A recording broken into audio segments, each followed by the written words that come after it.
Hello friends, मेरा नाम गौरीशंकर गुप्ता है और अब हम यूनिट नंबर 2 ट्रिगोनोमेट्री का लेक्चर नंबर 2 डिस्कस कर रहे हैं। इवन एंड ऑड फंक्शन बहुत ही इम्पोर्टेंट टॉपिक है। इवन एंड ऑड फंक्शन शुरू से लेके आखिरी तक इसका बार बार यूज़ होता है, तो आप इसको अच्छे से समझ लेना। इवन फंक्शन क्या होता है और ऑड फंक्शन क्या होता है। तो सबसे पहले हम डेफिनेशन पढ़ेंगे इवन फंक्शन की। f of minus X is same as f of X, then the function F X is even. Odd function की क्या डेफिनेशन लिखी? If f of minus X is minus F of X, then the function F X is odd function. अब इसका interpretation समझते हैं। Even और odd function का meaning क्या होता है। यहाँ पर ट्रिगोनोमेट्रिक फंक्शन के लिए लिखा है, उसको हम थोड़ी देर बाद में समझाता हूँ। पहले आप सेपरेटली समझ लो इवन फंक्शन का। जब भी हम इवन फंक्शन बोलते हैं उसका मीनिंग क्या होता है, तो सबसे पहले उसको मैं एक्सप्लेन करता हूँ एक एग्जांपल से। मान लो हमारे पास एक फंक्शन है x square function. X square function में अगर आप x की जगह पे 2 रखोगे तो ये क्या हो जाएगा, 2 का स्क्वायर, और 2 का स्क्वायर क्या होता है, 4। अब मैं आपसे बोलूँ x की जगह -2 रखो तो -2 का स्क्वायर, -2 का स्क्वायर क्या होता है, वो भी 4 होता है। तो फंक्शन 2 पर भी 4 दे रहा है और -2 पर भी 4 दे रहा है वैल्यू।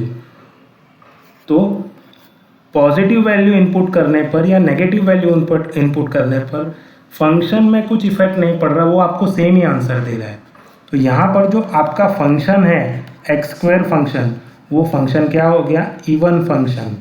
क्योंकि या आप उसमें x इनपुट करो तो भी एक्स स्क्वायर दे रहा है, अगर कोई नेगेटिव वैल्यू भी इनपुट कर दोगे तो -x का स्क्वायर, वो भी क्या होगा, एक्स स्क्वायर।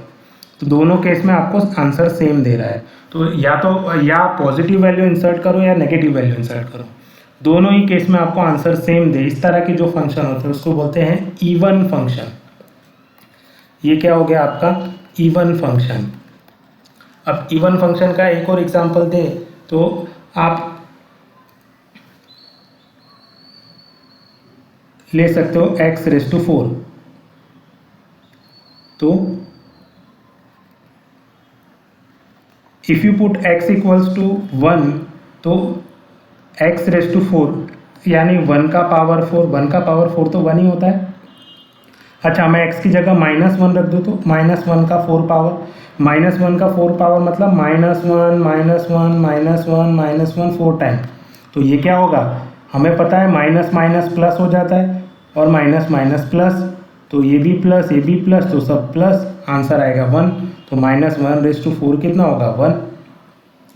1⁴ भी 1 आ रहा है, -1⁴ भी 1 आ रहा है। तो आप हमारा जो फंक्शन है x⁴ वो इवन फंक्शन है, क्योंकि वो अगर आप पॉजिटिव वैल्यू इनपुट करो तो भी वो सेम आंसर दे रहा है, अगर आप नेगेटिव वैल्यू इनपुट करो तो भी वो सेम आंसर दे रहा है, x⁴। तो फंक्शन की वैल्यू 1 पर भी 4 आ रही, 1 पर भी f ऑफ x⁴ यानी 1 पर भी 1 आ रही है और -1 पर भी 1 आ रही है। पॉजिटिव वैल्यू और नेगेटिव वैल्यू पे दोनों पे आपको सेम ही आंसर दे रहा है। इस तरह के जो फंक्शन होते हैं उसको इवन फंक्शन बोलते हैं। सिमिलरली अगर आपको ऑड फंक्शन में समझाऊं तो मान लो हम एक फंक्शन ले लेते हैं x³। अगर मैं इसमें 2 इंसर्ट करूं तो 2 का क्यूब हो जाएगा। x की जगह पे 2 रखूं तो 2 का क्यूब हो जाएगा। 2 का क्यूब क्या होता है, 8। अच्छा, x की जगह -2 रखूं तो ये क्या होगा, -2 का क्यूब मतलब -2 कितनी बार, 3 बार। तो एक ये माइनस और ये माइनस तो प्लस हो गया, और ये माइनस के साथ प्लस माइनस फिर से वो माइनस हो गया। 2 × 2 4, 4 2 8, तो -8 आया आंसर।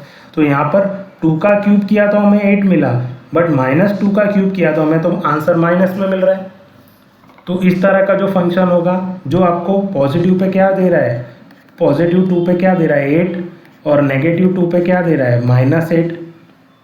ठीक है, तो ये फंक्शन क्या कर रहा है, इवन पॉजिटिव वैल्यू के लिए अलग आंसर दे रहा है, नेगेटिव वैल्यू के लिए अलग आंसर दे रहा है। तो इस तरह के जो फंक्शन हो गए वो क्या हो गया, ऑड फंक्शन हो गया। पॉजिटिव और नेगेटिव दोनों वैल्यू पे सेम ही आंसर दे उसको इवन फंक्शन बोलेंगे, पॉजिटिव और नेगेटिव दोनों पे अलग अलग आंसर दे उसको आप ऑड फंक्शन बोलोगे। अलग अलग आंसर देने का मतलब है एक प्लस साइन के साथ और दूसरा माइनस साइन के साथ। सिमिलरली एक और एग्जांपल देता हूं मैं फंक्शन ले लेता हूं f of x equal to x। तो x की जगह पे x ही रखना है आपको यहाँ पर। तो अगर आप 2 इनपुट करोगे f ऑफ 2 तो वो 2 ही देगा, और अगर आप -2 इनपुट करोगे तो वो -2 देगा। तो 2 पर 2 दे रहा है, -2 पे -2 दे रहा है, तो इस तरह का फंक्शन क्या हो गया, ऑड फंक्शन। ठीक है, आई होप अब आपको इवन और ऑड की डेफिनेशन समझ आ गई होगी।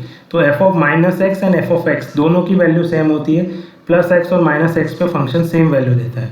यहाँ पर f ऑफ -x और f of minus time f of x ये सेम होता है, क्योंकि फंक्शन क्या करता है, f ऑफ -x और f ऑफ x इन दोनों पे अलग अलग आंसर देता है। तो अगर आपको इन दोनों को सेम करना है तो इसको क्या करना पड़ेगा, f ऑफ x को नेगेटिव से मल्टीप्लाई करना पड़ेगा, अदरवाइज वो सेम नहीं होगा। तो सेम करने के लिए उसको नेगेटिव से मल्टीप्लाई करना पड़ेगा।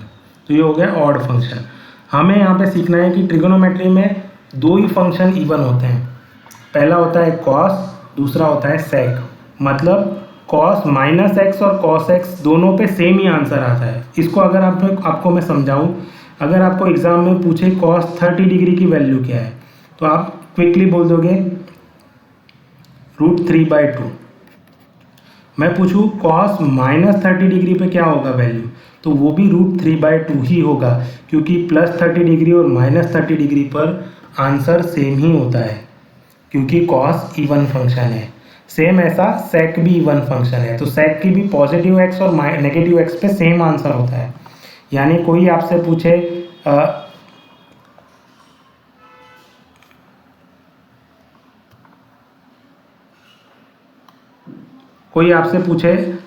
सेक 30 डिग्री पर वैल्यू क्या है और सेक -30 डिग्री पर वैल्यू क्या है, तो दोनों पर वैल्यू इसकी सेम ही रहने वाली है।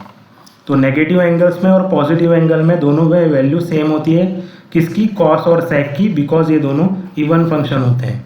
बट बाकी सब में ऐसा नहीं होता। बाकी जो चारों ट्रिगोनोमेट्रिक फंक्शन है वो ऑड फंक्शन है। मतलब sine of -x is -sin x, cosec of -x is -cosec x, tan -x is -tan x और cot -x is -cot x। मतलब यहाँ पर जो नेगेटिव x है उसका जो नेगेटिव साइन है वो बाहर आ जाता है। यानी आपसे कोई पूछे कि साइन 30 डिग्री पर वैल्यू क्या होती है, तो साइन 30 डिग्री पर वैल्यू होती है 1/2। अगर आपसे पूछे साइन -30 डिग्री पर क्या होगी वैल्यू, तो आपको क्या करना है, पहले तो ये माइनस को बाहर ले लेना है, और उसके बाद क्या बचेगा, साइन 30 डिग्री, और साइन 30 डिग्री पर वैल्यू क्या होती है 1/2, तो आंसर आएगा -1/2। तो साइन 30 डिग्री पर 1/2 और साइन -30 डिग्री पर -1/2। तो ये माइनस साइन क्योंकि बाहर आ गया। माइनस साइन किस में बाहर आता है, ऑड फंक्शन में, और किस में बाहर नहीं आता, इवन फंक्शन में बाहर नहीं आता। मतलब -x और x सेम ही रहता है। यहाँ पर cos -x का ये माइनस है वो कभी भी बाहर नहीं आता, cos -x cos x ही रहता है।